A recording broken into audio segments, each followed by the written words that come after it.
여러분 안녕하십니까? JTB 뉴스입니다. 전북대 학생들이 성추행 혐의를 받고 있는 교수에 대한 철저한 조사와 징계를 촉구하고 나섰습니다. 학생들은 2학기에도 해당 교수가 계속 강단에 설 경우 강의 거부까지도 고려하고 있습니다. 성추행 사건 처리 과정에 있어서 전북대 늑장 대처도 도마에 올랐습니다. 첫 소식 조창현 기자입니다. 전북대 본부 앞에 학내 성폭력 사건을 철저히 조사하고 가해자를 엄벌하라는 현수막이 걸렸습니다. 가해 교수에 대한 학교 측의 대처가 미온적으로 비춰지자 학생들이 부착한 것입니다. 지난 3월 인문대 A 교수는 외국인 계약직 교수를 성추행한 혐의로 경찰 조사를 받고 검찰로 송치됐습니다. 해당 학과 학생들은 성추행 혐의 교수의 강의를 거부하려는 움직임까지 보이고 있습니다. 이번에 문제가 불거진 교수님께서 2학기 때도 수업을 계속 하신다면 여학생의 입장으로서 그리고 대부분의 학생들이 모두 아는 사실이니까 수업을 진행하기가 좀 어려울 것 같고 수업 듣는 학생들이 마음이 좀 불편할 것 같아요. 학내 성추행 사건을 처리하는 과정에서 전북대의 늑장 대처도 문제입니다. 성폭력 사건 대응 매뉴얼에 따르면 사건이 발생하면 피해자와 가해자의 업무를 분장하고 공간을 분리해야 합니다. 하지만 가해 교수의 연구실을 옮기는 데까지 한 달 넘게 걸렸고 그 사이 피해자는 가해자를 두세 번 마주쳐야 했습니다. 학교 측이 사실상의 2차 피해를 방조한 것이나 다름없습니다. 전북대에서는 지난해부터 성비위 문제가 꾸준히 제기되고 있지만 학교 측은 감추기에 급급한 모습입니다. 앞으로의 어떤 그런 대응이나 대책 관련된 부분에서 명확하게 학교의 어떤 책임감이 느껴지는 그런 입장을 조금 내놓았으면 좋겠습니다. 그런 대책이나 대응이라도 솔직히 좀 듣고 싶거든요. 학생과 교직원 2만 명이 상주하는 전북대 성폭력 사건을 접수하고 처리하는 직원이 단 한 명뿐인 것을 보면 과연 전북대가 학내 성폭력 문제를 근절하려는 의지가 있는지 의문입니다. JTB 뉴스 조창현입니다. 군산 어청도 인근 공해상에 바닷물의 채취단지 지정이 추진되자 어민들이 강하게 반대하고 나섰습니다. 바닷물의 채취단지 지정의 첫 절차인 공청회가 어민들의 원천 봉쇄에 무산됐습니다. 김진형 기자입니다.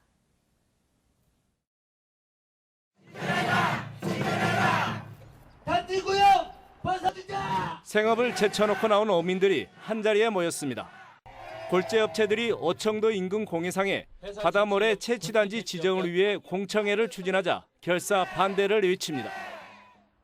2004년부터 지난해까지 이어진 골재 채취로 서울 남산의 1.5배 면적인 6,200만 제곱미터가 사라지면서 생태계가 파괴됐는데 채취 기간이 만료된 지 5달 만에 인근에 또다시 허가가 나면 어장 황폐하는 불을 보듯 뻔하다는 주장입니다. 바다가 모래가 없어지면 물고기가 없어지고 그 물고기를 잡는 어민들은 생계가 망하게 됩니다. 그래서 저희는 반대를 하고 집회를 마친 어민들은 공청회장을 온천 봉쇄하며 공청회 철회를 촉구하고 나섰습니다. 골재업체는 어민들의 강한 반발에 결국 공청회 연기를 결정했습니다. 골재업체들은 전문가 영역 결과 바다 환경에 미치는 영향이 크지 않다며 자신들의 생존권이 달린 만큼 골재단지 지정을 위한 공청회를 조만간 다시 열기로 했습니다. 여기서 중단을 할 수는 없습니다. 그래서 이제 한 번 더 준비하고 그래도 만약에 안 됐을 경우에는 이해 당사자분들하고 직접 협의를 하는 쪽으로 그렇게 추진을 한번 해볼까 합니다. 바닷물의 채취 허가는 해수부의 의견 제시를 거쳐 국토부가 최종적으로 결정하게 됩니다. 그러나 어민들은 바닷물의 채취 단지 지정의 첫 절차인 공청회부터 철저히 막겠다는 방침이어서 갈등이 더욱 깊어질 전망입니다. JTB 뉴스 김진영입니다. 여야의 대립 속에 국회가 벌써 50일째 공전을 이어가고 있습니다. 국립공공의료대학 설립 등 전북의 현안과 관련한 법안은 물론 미세먼지 대책 등을 담은 추경안까지 기약 없이 미뤄지고 있습니다. 보도에 하원호 기자입니다. 폐교된 서남대를 대신해 남원에 들어설 예정인 국립공공의료대학. 개교 목표는 2022년 3월입니다. 하지만 대학 설립 근거를 담은 법안이 벌써 9개월째 국회를 통과하지 못하면서 개교가 미뤄질 수도 있는 상황입니다. 법률이 지금 제정이 진행 중에 있어서 결론이 난 게 지금 없어서 근거가 되는 그런 게 지금 없어서 한국탄소산업진흥원을 전주에 설립하기 위한 탄소소재법, 전남에만 지원되고 있는 영광 원전 관련 지역자원 시설세를 전북에 배분하기 위한 지방세법 등도 국회에서 계속 낮잠을 자고 있습니다. 이뿐만이 아니라 정부 추경안까지 처리되지 않으면서 시급한 지역 현안이 기약 없이 미뤄지고 있습니다. 정부 추경안에 반영된 전북 관련 예산은 수소차와 수소 충전소 보급 90억 원, 새만금 신항만 건설 243억 원, 희망근로 지원사업 80억 원 등 931억 원에 이릅니다. 불가피 하반기 추진이 안 되게 되면 특히 이제 군산 어려움을 겪고 있는 군산 지역에 상당히 어려움이 있을 것으로 좀 보고 있고요. 특히 이제 미세먼지 부분도 국회 파행에 대한 비판이 커지고 있지만 여야가 책임 공방만 주고받고 있어서 6월 국회도 물 건너가고 지역 현안은 계속 한 발짝도 나아가지 못할 것으로 우려되고 있습니다. JTB 뉴스 하원호입니다. 이른바 PK러쉬, 전북 패싱 논란을 놓고 민주당과 평화당이 날선 공방을 이어가고 있습니다. 금융중심지와 공공기관 이전과 관련해 정부와 여당이 부산 경남 지역만 중시하고 전라도는 홀대한다는 뜻인데요. 총선을 앞두고 정치권 최대 이슈가 될 것으로 보입니다. 이승환 기자의 보도입니다. 민주당의 안호영 도당위원장은 평화당이 제기한 이른바 PK러쉬 전북 패싱은 사실을 왜곡한 것이라고 잘라 말했습니다. 중앙당이 총선에 앞서 권역별로 현안을 듣고 있는데 이걸 부산 경남에 공공기관을 이전하려는 걸로 몰아갔다는 겁니다. 정부가 새만금 개발과 국가 예산 등에서도 대통령의 약속을 잘 지키고 있다며 평화당의 공격은 정치적 목적이 있다고 비난했습니다.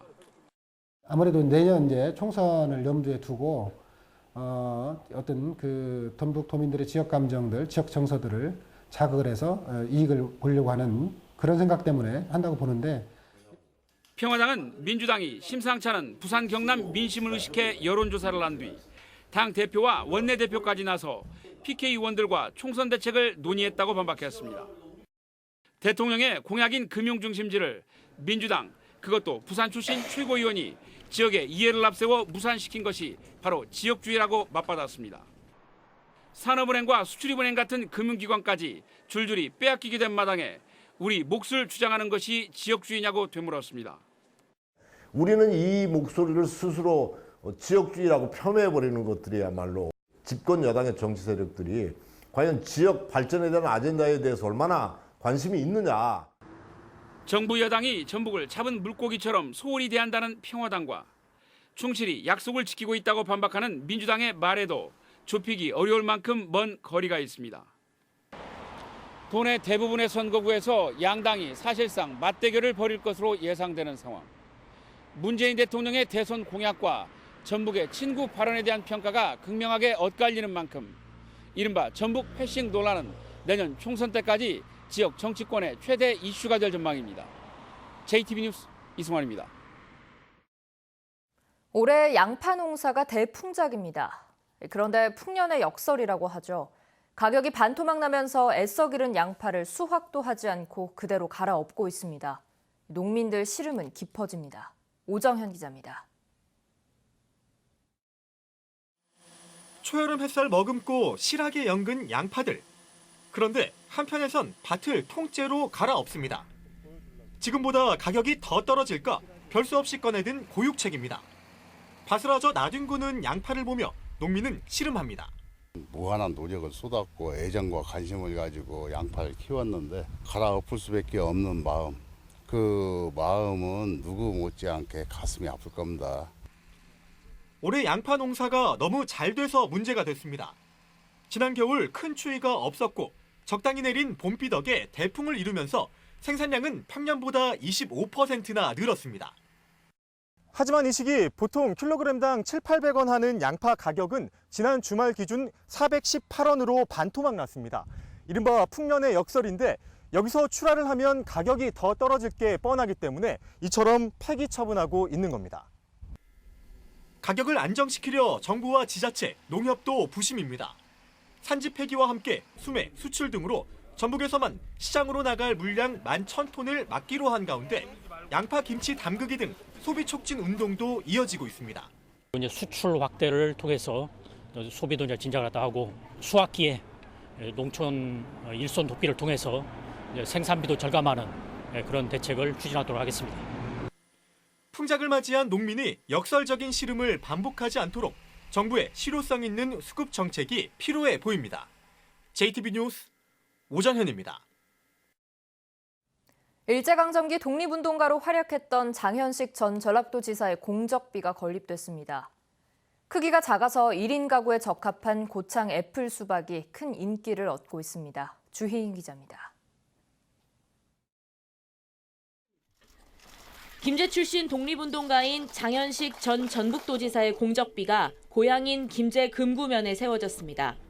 장현식 선생은 일제강점기 비밀결사체인 대동단과 조선어사전 편찬 등에 막대한 자금을 제공했다 옥고를 치르고 해방 후 이대 전라북도지사로 재임하다 한국전쟁 당시 북한군에 납치된 뒤 사망했습니다. 항산화 효과가 뛰어난 남원 블루베리가 본격적인 출하에 들어갔습니다. 남원에서는 수지와 금지 등 17개 농가가 연간 1.5톤가량의 블루베리를 생산해 5억 원의 소득을 올리고 있습니다. 우리 남원에서 생산되는 블루베리는 당도도 좋고 식감도 좋고 맛있으니까 많이들 드셔주세요. 크기가 작고 껍질이 얇아 사과처럼 깎아 먹을 수 있는 애플 수박. 기존 수박 크기의 4분의 1가량인 애플 수박은 1인 가구가 먹기에 적당하고 음식물 쓰레기도 적어 판매량이 크게 늘고 있습니다. 전국 애플 수박 생산량의 절반 이상을 차지하는 고창군은 올해 2,000톤을 생산해 대형 유통업체에 납품할 계획입니다. 원광대에 시외버스 정류장이 설치돼 본격적인 운영에 들어갔습니다. 익산 시외버스 터미널에서 서울 남부터미널을 운행하는 시외버스가 하루 10차례씩 원광대를 경유하게 돼 수도권 지역 학생들의 불편이 크게 줄어들 것으로 보입니다. JTB 뉴스 주혜인입니다. 고창과 장수 등 전국 23곳 태양광 단지에서 잇따라 발생한 에너지 저장 장치 ESS의 화재는 제조 결함과 관리 부실, 설치 부주의 등이 복합적으로 작용해 발생한 것으로 확인됐습니다. 산업통상자원부는 민관 합동 ESS 화재 사고 원인 조사위원회가 지난 5개월 동안 조사한 결과 화재 원인이 이같이 나타났다고 밝혔습니다. 또 이번 사태를 계기로 ESS 연구 개발에 대한 지원을 강화하고 화재의 안전성을 갖춰 나가야겠다고 덧붙였습니다. 오는 9월부터 입주가 시작되는 전주 효천지구 LH아파트 행정구역을 놓고 갈등이 커지고 있습니다. LH아파트 주민들의 대다수는 효천지구의 우미아파트나 대방아파트처럼 효자 4동에 편입되길 희망하지만 아파트 옆 원주민들은 3천 3동에 남기를 바라며 주민들을 상대로 서명을 받고 있습니다. 전주시는 양측의 입장이 팽팽한 만큼 조만간 여론조사 비율을 정한 뒤 주민 여론조사를 통해 행정구역을 결정하기로 했습니다.